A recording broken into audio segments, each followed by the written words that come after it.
Zdravo, moje ime je Nisa, ja sam instruktor orijentalnog plesa. Danas ćemo raditi jedan osnovni korak, a to je podizanje boka gore i spuštanje dole, ali samo sa jedne strane.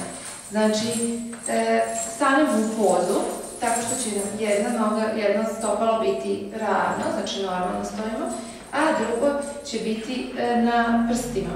Znači, kao da nosimo cipele sa visokom štiklom. To je bitno da zamislimo te cipele, zato što ne želimo da pumpamo petu gore dole, znači kao da smo u cipelama na štikle. Jedna štikle, druga, znači probamo štikle i baletanke, ne znamo šta ćemo da obučemo i stojimo tako. Ova noga koja je u štiklama, ispravimo koleno malo, gurnemo bok gore. I kako stavimo ponovo koleno, bok se spusti. Znači, ako stavimo tu ruku, onda dobijemo ovaj nervozni pokret.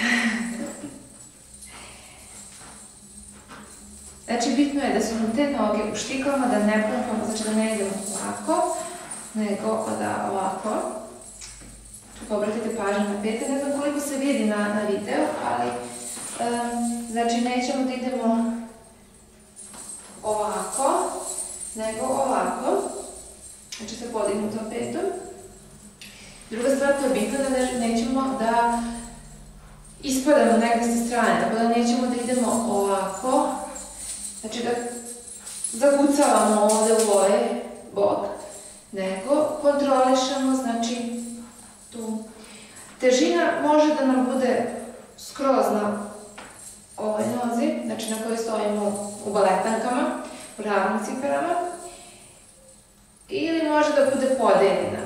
Znači, ja mislim, neki, za početak, recimo da podelimo težinu, znači da stojimo i na ovima stojimo i na ovima, znači težina nam je otprilike ravnomerna, možda malo više na ovoj nozi koja je ravna i guramo gore.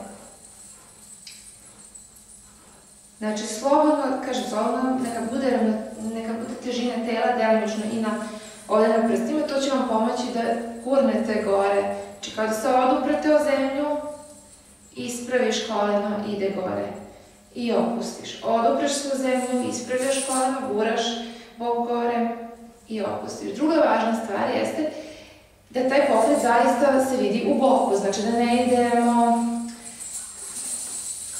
ovako nekako, znači nije strašno ako se malo pomeri, znači ako malo idemo, ako postoji malo pomeranja, znači nije strašno.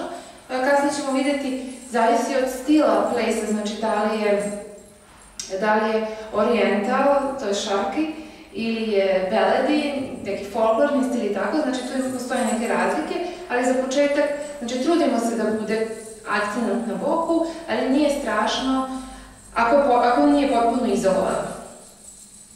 Isto to na druge strane. I možemo taj bok da prošetamo, znači da ga prošetamo u jednom polukrugu. Podignemo bok pa ga spustimo malo, gurnemo bok napred i spustimo napred, pa vratimo u sredinu, spustimo, podignemo pa malo ga gurnemo nazad i nazad spustimo. Znači, ovo naravno radimo samo toliko idemo napred i nazad koliko možemo, da pritom ne kretamo se krivo, znači nećemo ovako nešto, znači cijelo vrijeme držimo leđa pravo, držimo se elegantno, bez ikakvog krivljenja. Uvek je bolje napraviti pokret manji u početku, a da je pokret pravilno izveden, nego da se trudimo da pokret bude što veći i da onda bude nepravilno izveden, eventualno. To je sigurno, znači u početku sigurno da ako pokušavamo da uradimo veći nego što nam telo dozvoljava, da to neće biti pravilno. Znači, idemo do granice koju možemo, a ta granica će se vremenom vežbanjem sve više i više pomerati.